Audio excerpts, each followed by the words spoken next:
On Sunday the 6th of April, the 2025 Olivier Awards will celebrate the best of the last year of London theatre. And today, my stagey fiancé Aeron James and I, as theatre experts, are going to tell you exactly who is going to win. Or at least who we think is going to win, but we could be completely wrong. Very true. Oh my god, hey, welcome back to my theatre YouTube channel, or hello to you if you're listening on podcast platforms. My name is Mickey Jo. And I'm Aeron James. And today we are going to be predicting the 2025 Olivier Awards. Yeah. Previously here on social media, we have predicted the nominations, which weren't too far off. They weren't too far off. I think this year it's been kind of easy to pin down what are the shows of interest. Yeah. There were a couple of surprises, which I've talked about subsequently in another installment here on social media. There were a couple of snubs. I've talked about that as well. And today it is the big anticipated video. Now, knowing the nominations, we are going to predict the winners, but we're going to talk about not only who we think will win, but also who we think should win. Of course, though, as always, these are just our subjective opinions, especially when it comes to who we think should win. So let us know in the comments section down below. Do you have a different opinion about who should win and who you think will win? Let us know your thoughts. And if you want to stay up to date with all of the theatre coverage, especially as we head towards the Tony Awards after the Oliviers in New York, make sure you're subscribed right here on YouTube and or following me on podcast platforms. In the meantime, Aeron James, let's talk Oliviers. Let's go.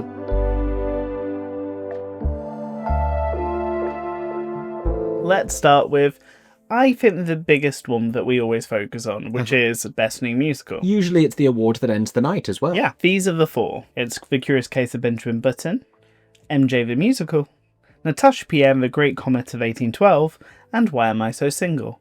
I think, respectfully to all involved, this is a two-horse race. Yeah. Between Natasha Pierre and the Great Comet of 1812 and The Curious Case of Benjamin Button. Yes. And I feel like, I often say as well, you look at this and go, what's open? If a show is open and that Olivier Award is going to make an impact for a show, that will also take precedence with voters. Yeah. And out of the four, only Benjamin Button and MJ are open. Yeah. So there's the two that it's where kind of we've seen the focus on, and then the two that have an impact of being open, which then leaves one which is in both. Yeah. Which is why I think... Venn diagram approach. Exactly. Should win or will win? I think both. I agree. I agree with both. I think both for me. Let's then pivot and talk about Best New Play. The Theatre of 13, Giant, KYOTO, Shifters, and The Years. I mean, all brilliant, but KYOTO, The Years, and Giant, the more talked about. And also, again, as you said, in terms of what's open, what's having a life currently, Giant's West End transfer is upcoming and KYOTO and The Years are still playing right now. I think if I had to pick one of those, I would say what I think will win is probably going to be The Years. I feel that has slightly more momentum behind it. I remember it was everybody's most anticipated transfer because so many people loved it at the Almeida. Yeah. I just have this feeling that I think it's got that little bit of an edge of people talking. And it's the play that people have talked about with it as well. Yeah. Whereas with Giant, people talked about the performances. The play is also brilliant with Giant, but people talked about performances and sort of itemized it a little more. And if you look at the nominations, KYOTO didn't get as many nominations, whereas The Years, they got director. So yeah, I think The Years will win. What do I say should win? I always like to think about what is pushing the medium forwards and what is doing bold, new, exciting things. From that perspective, I would love to see a win for KYOTO. Yeah. I think I would be really happy. There's such an urgency and a necessity to it, even though, again, I suppose like the others, it is framing a historical chapter, but doing so in a very pointed way. What I found interesting was I was listening to a podcast recently about The Years, and they were saying how it's interesting because it doesn't follow a traditional play. Some people say, oh, it's not a play, but it is a play. And I'm like, that's an interesting angle to put of saying... Genre pushing. Yeah, this is from changing, a structural perspective. This is changing what a play can be. Sure. I think there is this underdog vibe from Shifters, which is a rom-com being in Best New Play and not in Best New Comedy is interesting. Everybody loved it. I wouldn't be surprised if people put their votes to it, maybe because they don't know what to vote for between the trio that are there. Let's talk then about the possibly the most contentious of these show categories, Best Musical Revival. The Best Musical Revival nominees are Starlight Express, Oliver, Fiddler on the Roof, and Hello Dolly. My perspective on what will win has shifted a little bit. How do you feel about this? I think if Fiddler on the Roof doesn't get it and they got that many nominations, it would seem bizarre. It's statistically, you have to look at the amount of love that there was, and there is a difference between the people who nominate shows and the people who then vote for shows, but not when it comes to nomination shortlisting. Surely it has to win Revival, because that's the culmination of all of these things that they viewed as it. Yeah. Do I think it should win? I kind of feel like it more should go to Oliver. I agree. I agree entirely. I think Fiddler will, and I think Oliver should. Yeah. That's kind of where I go. I feel like I would find it bizarre though if it didn't win and it got that many nominations, because just statistically and just by looking at the data, it would make sense if it didn't win. But how surprising to be in March and having a conversation. I didn't think this many months ago we'd be having a conversation where Dolly doesn't even really end of this discussion. No. Yeah. Dolly's whole thing is focused on one award that is very likely to win. Yeah. And listen, we'll get to it. But first we have to talk about play revivals. Yes. We have The Importance of Being Earnest, Mackinac, Oedipus, and Waiting for Godot. I am being totally honest here, and I saw 0 of 4. I saw only 1 out of 4. So I feel like I can only go by discussion and like my PRE brain of looking at things. And from that perspective, I would say that Oedipus will win. Oedipus has already announced its Broadway transfer.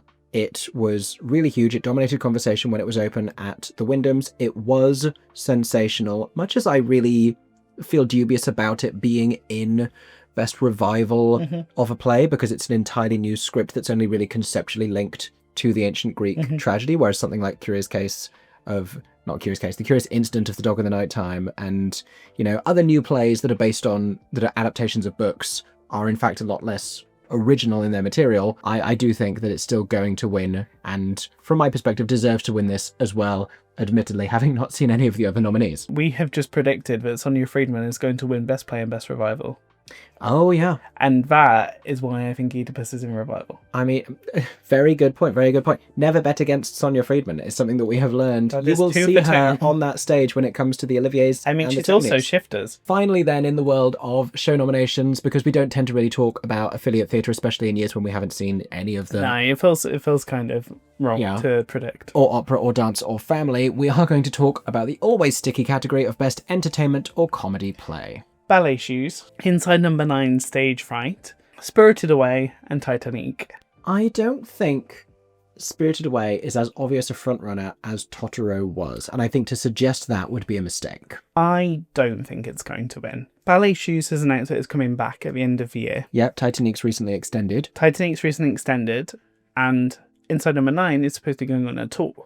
So all three have reasoning to petition or to push. I could see Titanic getting it because of it being this outside of it you remember. Yeah. And that has these I think what's handy for that show is it has these 2 performer nominations, which means it has more going for it than many entertainment categories do. I mean, Totoro did really well, but because it was also in performer categories and creative categories. Yeah. So I'm not counting out Titanic as a potential winner. Yeah, Spirited Away also has its design nominations, and Ballet Shoes has for its music as well, and possibly a design nomination in the set design for Ballet Shoes. Yes, I think so. I think I'm going to have to take a little bit of a guess here. Again, only seen half of this category. Yeah. I don't know, perhaps on the back of Totoro, Spirited Away feels that little bit less astounding because we've already seen animation thrillingly and theatrically brought to the stage. I will say I think Titanic should win. I agree. It's doing something new. Certainly for London audiences, it's doing something new. And what I think will win, probably Inside Number 9. I'm going to go out there. Okay. And I'm going to give the win to Titanic. Okay. There's a little bit in my brain that's going, it's going to go to Ballet Shoes. That is the sound of someone hedging their bets every day. Yeah, but I've said Titanic twice then, so... You have. I am rooting for Titanic. You have. That is the first time we have disagreed on our predictions today. And after we attend the Olivier Awards, as we do every year, we will count up the predictions to see who wins. Am I on a winning streak, or have we been alternating? There's normally only about 1 point in it. I don't know. There's a weird bit of me thinks you're on a winning streak, but then it's whether it was that or the Tonys as well. Oh, sure. Let's segue into the world of creatives, beginning with directors.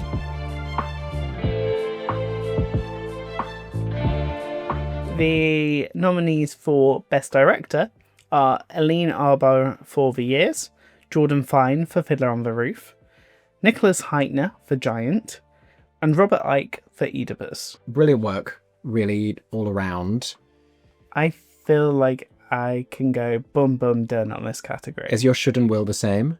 Yes. My should and will is also the same. I think Aline Arbor is going to take it for The Years. And I hope that she does. Yeah. I have a really strong feeling that she's going to win because it was her vision. The fact that the play is the thing that people are discussing fully. Yeah. And choices and a scene is being specifically described. The direction strikes you in a way it doesn't with all of these. And we can have a conversation about whether it ought to or not. And it's sort of befitting of each piece, the extent to which you feel that creative vision at play. But it's so well put together. I just felt like it's a creative, we acknowledge everything you've done on this show. And I kind of feel like if we think it's going to win Best Play, it will win Best Director. Yeah. I don't see that being...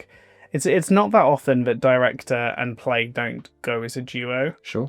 So, Solid predictions. There we go. We think we see it for The Years. Next up, how about choreography? So the nominees for Best Choreographer are Matthew Bourne for Oliver, Julia Cheng for Fiddler on the Roof, Hofes Schechter for Oedipus, and Christopher Wheeldon for MJ the Musical. At the What's on Stage Awards, MJ won. It did.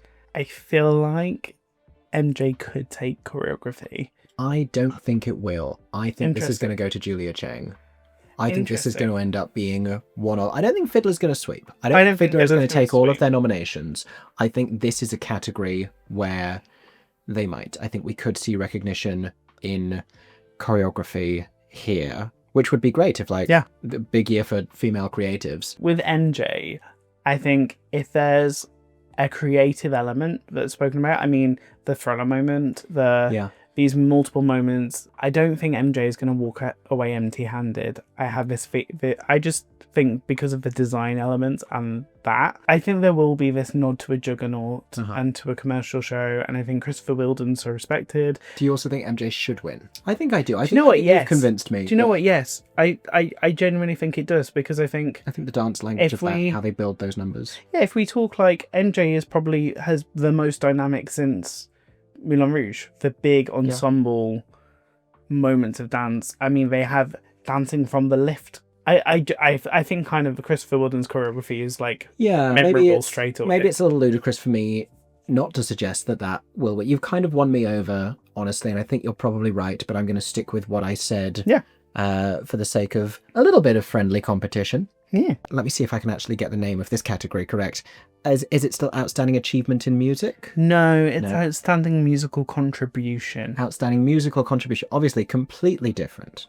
So the nominations are Mark Aspinall for Fiddler on the Roof, Darren Clarke and Mark Aspinall for Curious Case of Benjamin Button. Yes. Dave Malloy and Nicholas Skilbeck for the Natasha Pierre and the Great Comet of 1812. And Asaf Zohar and Gavin Sutherland for Ballet Shoes. I think this is going to go the way of Best New Musical, and I think it's going to go to The Curious Case of Benjamin Button. There's so much for it. The musical identity of that show being what it is, even though the performers are not nominated as musicians, which we have seen before for the likes of Come From Away and the kids from School of Rock, I think that is going to curry a little favour. I think so. The fact that the music is seen on stage and they'll have probably explained in this process how the arrangements and orchestrations change because the actors and the covers and the situations and how it's all done. It's the homegrown musical. A lot of people have a lot of love for Darren Clarke as well as a composer. Yeah. And the fact that you've got two of the composers of the musicals being nominated, it being like Darren Clarke and Dave Malloy, I think it will be one or the other that will receive the award. Yeah, I think Benjamin Button should win and will win. Yeah. Let's go to costume design. Let's. So for costume design, we have Hugh Durrant for Robin Hood, Sashiko Nakahara for Spirited Away, Tom Scott for Fiddler on the Roof, and Gabriella Slade for Starlight Express. This is tricky. I can't remember if puppetry is in No, this puppetry category. is included alongside set. So that makes it easier in some ways, I think, because the puppets can add a lot of weight for Taking away the puppets and just focusing on costuming in Spirited Away, I think it has a little less heat. Still beautiful work, Yes. but a little less heat. Starlight has a lot of like elements, and like Gabriella Slade's costumes are memorable, and Yeah. this is her first time being nominated since Six went to Broadway and had its moment. Presumably. I believe so. Yeah. I feel like Gabriella Slade's position now in the UK, in the industry of creators and stuff, is a lot more like there's a lot more prestige that's viewed as Gabriella Slade. And I can't remember if she got the Olivier for design before for Six, so she might get a. If not, this is a career nomination. Because she got the Tony. Yeah. But you know who else got the Tony is Tom Scott for Cabaret. And so now with his work. And he's a double nominee on Fiddler on the Roof this year. Yeah. Because also set design. Yeah. So could they be doing a double set and costume? Not that it works this way, because obviously they each have their own competition. But if you were to say that Fiddler was more likely to win for its set or for its costumes, which would you say? Set. And that is what I think as well. I kind of want to lock now set and costume whilst I'm in this mindset, which is that Gabriella Slade will win costume design and Tom Scott will win set design, and that will be like a decision that people might have made to honour both. Who do you think should win costume design while we're still here? Gabriella Slade. Okay, you think Gabriella Slade should win and will win? Yes. I'm gonna say should and will both for Tom Scott for Fiddler on the Roof, or like a surprise Spirited Away. I think this is the hardest to predict category so far is costume design, and that surprises me that I'm saying that. I wonder where people have been, like when we look at snubs for this year, one of the big ones was how Starlight's lighting sound, like how there was, it wasn't judged by the chips. Other creative. I wonder whether the chips being put in the costumes and all of that is part of her viewed as part of her work in creating that functionally could work in the costumes. Sure, I just don't know if they're going to go into that much detail in their considerations. Yeah. Seeing as I've already said who I think is going to win, let's go to set design. Okay. John Bowser, Toby Ollier, Daisy Beatty, and Satoshi Kuriyama for Spirited Away, Frankie Bradshaw for Ballet Shoes, Ez Devlin for Coriolanus, and Tom Scott for Fiddler on the Roof. I think I concur that Tom Scott will take this one for Fiddler on the Roof, and I feel a little more confident about this one. I sort of think should as well. I'm going to say in both instances. Like Spirited Away, the puppetry, gorgeous. Like to say that included the puppet. Oh, but it's hard because I don't think it's fair to give it a leg up just because it had puppets. And I don't know whether Spirited Away had as much of an impact as say Totoro did. Sure. I think something that is so striking about the Fiddler production was the set and the use of how the bikes, like the field and that use of levels of people going up and where the Fiddler was. So the whole meaning of the whole thing and like it being this pulled up section of the earth, the way that positioned them to feel like they were being thought of as the insects underneath a piece of like garden floor that you're pulling up, and all of the imagery around that, and it also invoking a lot of like early 20th century Russian artwork and like a lot of political imagery, and like under the collapsing boot and like under this system holding up the higher classes. I think there's an awful lot in that, and it was really striking and it was really effective. Yeah, I'm going to throw my weight wholeheartedly behind Fiddler on the Roof for this one. So let's do lighting design. Let's do it. Paulie Constable and Ben Jacobs for Oliver, Howard Hudson for Natasha PM, The Great Comet of 1812, Howard Hudson for Starlight Express, and Aideen Malone for Fiddler on the Roof. The Fiddler nominations, jointly setting the record for the most in Olivier's history, along with Hamilton, has so shifted my brain and my mindset on all of these categories, but should win for me thoroughly is Oliver, is Paulie Constable for that. And also, I know what you're about to say, which is that Paulie Constable having just announced retirement, and so is a salute to an illustrious theatrical career. I think Paulie Constable's going to win. Yeah. I think, one, stunning. It's God. There's so much love for Oliver. Yeah. But also this is the final show by Paula Constable, I think, and the fact that because the Watson Stage Awards made a big moment of it with the Achievement Award and everything, that will be, most of the industry was there, so most of the people heard that. Yeah. So then hearing that, then the nomination, I hope and kind of expect that people with that in their mind will vote to celebrate both the work, which is incredible, but also the legacy. So we agree entirely that it's deserving of the win, Paula Constable's work on Oliver. And Ben Jacobs. But also that we dare to dream that it will. Yeah. So for best sound design, we have Nick Lidster for Fiddler on the Roof, Christopher Schutt for Oedipus, Fies van Vuur for The Years, and Koichi Yamamoto for Spirited Away. I don't know that any are emerging for me as the most obviously remarkable. So I'm wondering what gets carried by a prevailing tide here. If we do see Love for the Years, if we do see Fiddler on the Roof winning on a lot of its many nominations, I think it's between those. Yeah, I think it's between the two. I would say like music and the use of their microphones on the stage and the fact that the whole cast play and do the things on the side for each segment of the years. Yeah. Is probably one of the things that stuck with me the longest. Interesting. For so much of that sentence, it seemed like you could have been talking about either of them. I kind of have I'm leaning towards The Years. Yeah, maybe I've done it a disservice. Maybe it is overtly the most remarkable. I think it utilises sound the most in what the cast members are doing when they go to their instruments. And yeah, I've taught myself into it. The Years. Okay. No, I'm prepared to agree with you. The Years. Are we saying both should win and will win?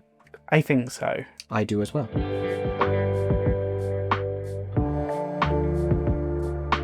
Which brings us to the exciting world of actors and performances. I will let you decide where we're going to dive in here.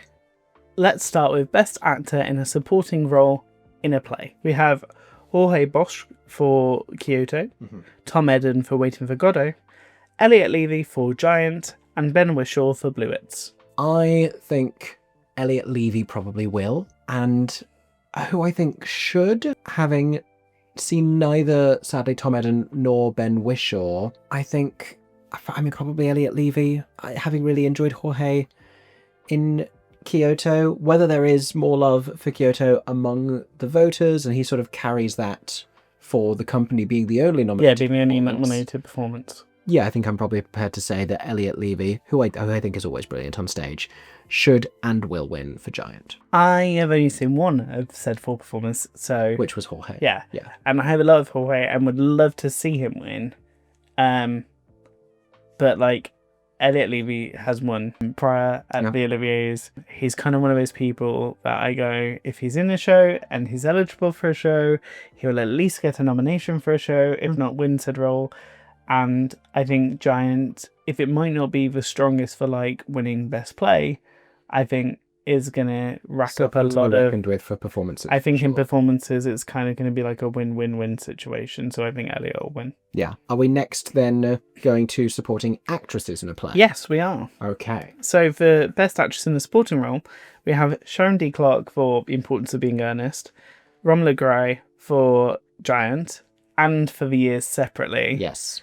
And Gina McKee for The Years. The elephant in the room here, obviously, is the dual nominations for Romola Garai, making up 50% of this category's nominations. You've seen her performance in The Years, I've seen her performance in The Years and in Giant, and I think it's fair to say pretty clearly that I think she should win for Giant and will win for Giant. She was also fantastic in The Years, dealing with some of that play's most challenging sections and material and themes. If people don't all go one way similarly, you could get a split. And with The Years also being a split, if people love Gina McKee, sure, Sharon could, by product of that being really hard for people to pick, end up winning. There is a road that could take us there. I agree. For me, when I saw Romola in The Years, I was reminded of how great she was in Giant. Yeah. Because I think she's going to win. Material. I think it would be crazy if she didn't win for that. Yeah. that massive a year for performance. I'm saying she should win for Giant and she will win for Giant. I will say the same, even though I've only seen her over years. You're very kindly taking my word for Yeah. it, and I appreciate that. Yeah. Let's flip over to musicals. Let's do it. So we're doing first Best Actress in a Supporting Role in a Musical. Okay. So we have Liv Andruzio for Fiddler on the Roof. Yes. Amy DiBartolomeo for The Devil Wears Prada. Beverly Cline for Fiddler on the Roof. And Maimouna Memon for Natasha P. and The Great Comet of 1812. This is both a difficult category and a really lovely one, because I think I'd be delighted to see wins go to any of these. Oh, should is going to be very hard to say here. I know I have a should, because I think to be in a commercial show, to be in The Devil Wears Prada and be giving that great a performance and get that awards recognition, I think is a feat. And she is such a joyously scene-stealing part of that show. It's the performance that we spoke by the interval about an Olivier nomination. And so I think Amy DiBartolomeo, I'm going to say, should win. I agree. For Devil Wears Prada. I think Amy, I feel like it's a moment, and it's a moment that everybody took from it, regardless of like how anybody felt about that show. Yeah. With the writing or the material, everybody said like Amy DiBartolomeo's performance. Yeah. And if you are the person that's been spoken about so much from a show, and making so much out of these moments. I mean, we've seen Olivier Awards go to people with just one song that takes a moment. She has moments throughout that whole thing. She does. Where it goes to Will, I think it's going to be Maimouna. And I've been such a fan of hers for so many years. This is her second nomination as well. She's someone who, it's inevitable she becomes an Olivier Award winner, because the work that she has been doing on stage has been so nuanced and so brilliant, and so I just think her perspective as an artist and as a performer is so interesting. And Sonia alone as a moment. Yeah. That was kind of felt like the moment of that musical. Yeah. Where everything just became so still and focused in on her and her performance. She wasn't moving. She was just singing and emoting. It's interesting, because this is a category really divided between very subtle sort of undersung performances versus flashier ones. Yeah. Where Amy and Liv had a lot more obvious material, and Maimouna and Beverly less so. I would have tremendous respect for a Maimouna win, for people recognizing that performance, which again really does deserve it. So yeah, that was difficult, but I think we made our way through it. Yeah. So Best Actor in a Supporting Role in a Musical. That's the one. We have Andy Nyman for Hello Dolly, Raphael Papo for Fiddler on the Roof, Leighton Williams for Titanic, and Tom Zander for Mean Girls. I think 2-horse race. I think it's a 3-horse. Who is your third? You think Andy Nyman is the third horse? I think so. But I think that people know that he's coming back in the next season with the producers. I don't think Andy Nyman was even my favourite. I enjoy Andy Nyman very much, and him in Fiddler, in that revival years ago as Tevye, was stunning. I think he's not even my favourite supporting actor in Hello Dolly, because I thought Harry Heppel should have been nominated, as I've said multiple times. But I think this is a 2-horse race between Tom Zander and Leighton. And I think Shidden Wood is Tom Zander. They're both genuine show-stopping performances, and that's what I really love, is that they have been recognized. Both of them do an incredible job, and they both, in their respective shows, fully do stop the show. Yeah. Leighton is not the only supporting actor in Titanic I had that conversation about, though, and I don't know that his is the performance I was the most euphoric about after seeing it. On which basis, I think Tom, who has always been clearly and far away the highlight among a really brilliant cast in Mean Girls, I think I will say that Tom Zander should win, but I think Leighton Williams will win. Leighton's been the MC in Cabaret. Leighton flies the flag for musical theatre. It's a big career moment. Big night of musicals. Leighton is someone who can go on TV and advocate for talk about musical theatre, and does. I think that feel like Olivier Award winner Leighton. It feels very inevitable. Yeah. Tom Zander should, and Leighton Williams will. Okay, let's go to Best Actress in a Play. Okay, Best Actress in a Play. We have Heather Agyapong for Shifters, Leslie Manville for Oedipus, Rosie Sheehy for Mackinac, Mira Sayal for A Tupperware of Ashes, and Indira Varma for Oedipus. Based on everything, based on reviews, based on word of mouth, etc., I do think that this is pretty clear that Leslie Manville should and will win. And now we know the Broadway transfer has been announced and that she's going. It just all The feels... two of them are both great. They are both really great. But their conversation, the first I heard it, was give that woman an Olivier. Like, the talk was about her first. Yeah. And Leslie Manville, already an Olivier Award winner, I think she's going to get another one. Yeah. Nope. From having seen none of said nominees in these predictions, I think Leslie Manville's the person that people have been talking about. I just think it would take a lot to go against like the fact that Oedipus sold out, the fact that everybody was talking about it. Yeah, and if that seemed really easy, picking that one, just you wait for the next category, which is impossibly hard. Best Actor in a Play. Adrian Brody for The Fear of 13. Billy Crudup for Harry Clark. Papa Eshudu for Death of England, Delroy. John Lithgow for Giant, and Mark Strong for Oedipus. You need only look at the quality of the snubbed performers in this category, from this category, to realise what a strong year this was for leading actors in plays.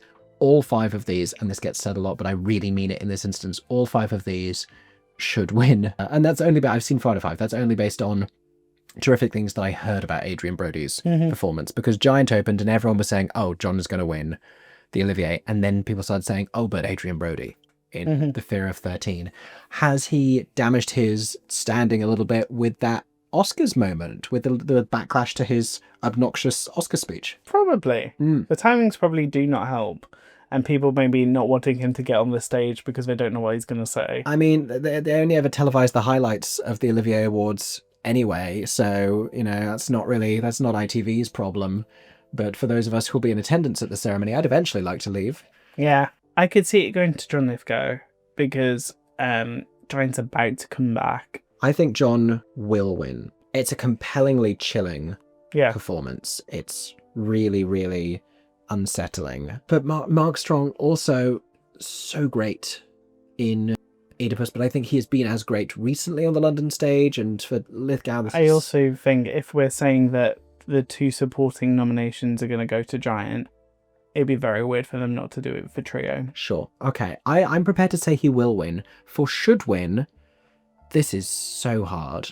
It's so hard because Papa Eshudu... I'm opting out of saying anything for should because I only saw Billy Crudup, so... Billy Crudup and Papa Eshudu were both doing one-person performances, which managed to be impressive by virtue of how much they have to do and portraying all of these different characters. But both were really remarkable, for Billy in terms of the characterization and for Papa in terms of the rapport with the audience and how damn charismatic that was. Oh, this is a really remarkable category, but...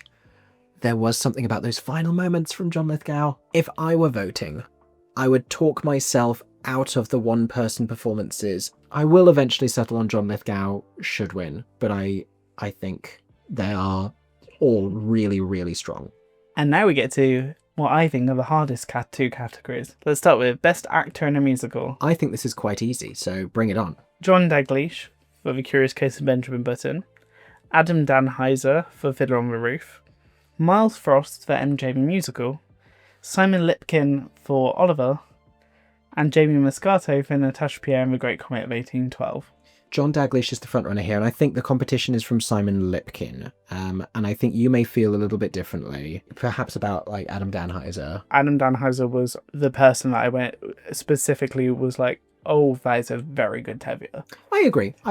And Tevye is a very hard role. It's such a specific type of way you have to be to make Tevye work. Yeah, Andy Nyman did not win for playing Tevye in the most recent previous revival. I think Jamie Moscato sadly doesn't stand a chance here because he's not empowered to be a leading man in this category. I think people have probably been surprised that he's in leading, and I think if he was in supporting, we might be able to have had more of a conversation about his viability. I agree that it feels like John's for front runner, but Simon Lipkin, it's a career moment because comparatively, John already has an Olivier. He does.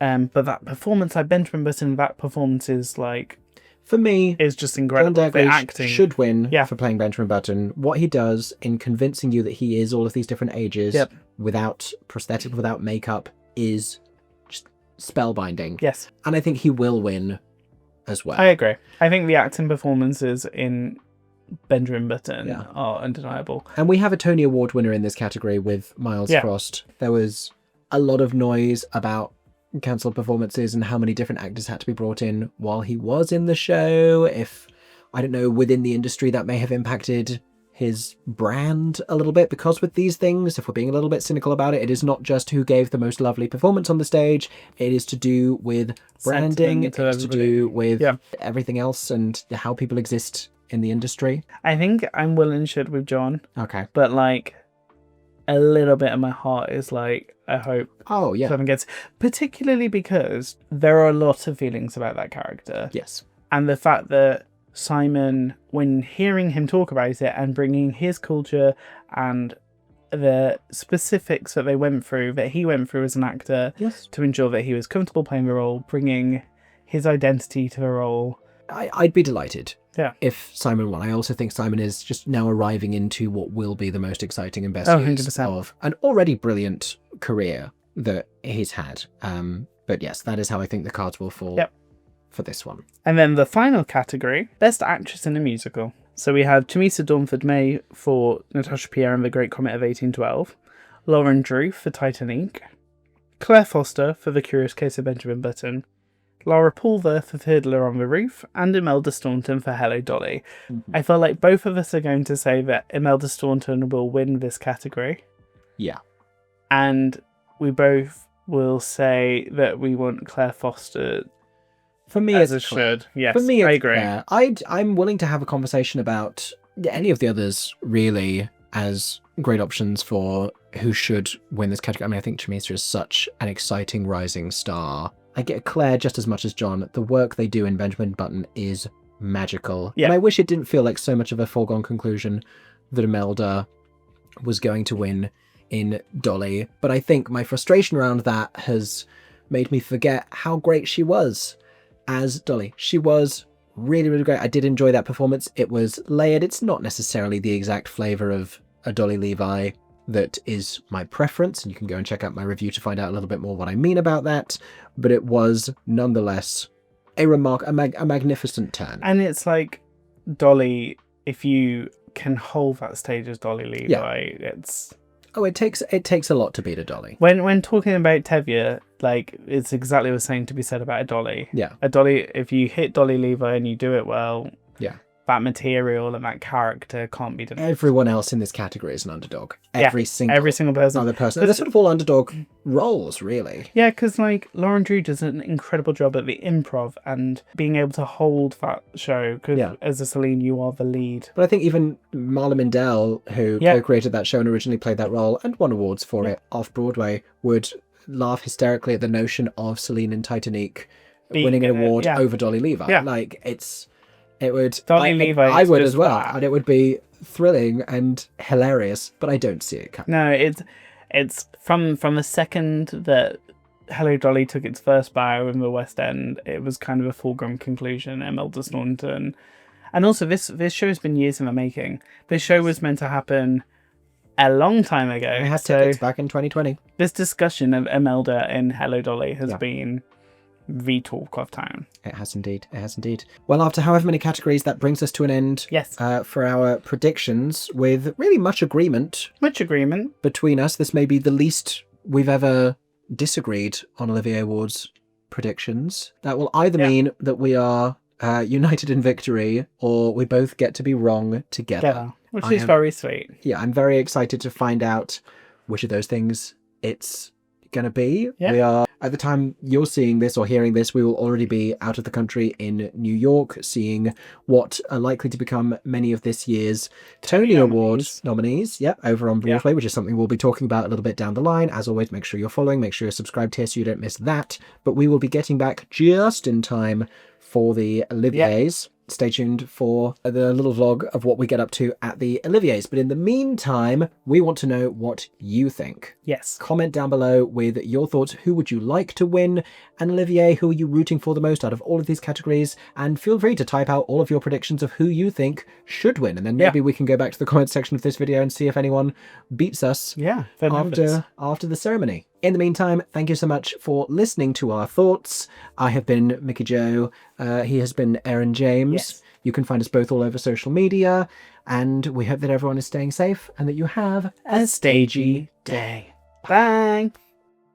For 10 more seconds, I'm MickeyJoTheatre. Oh my god, hey. Thanks for watching, have a stagey day. Subscribe!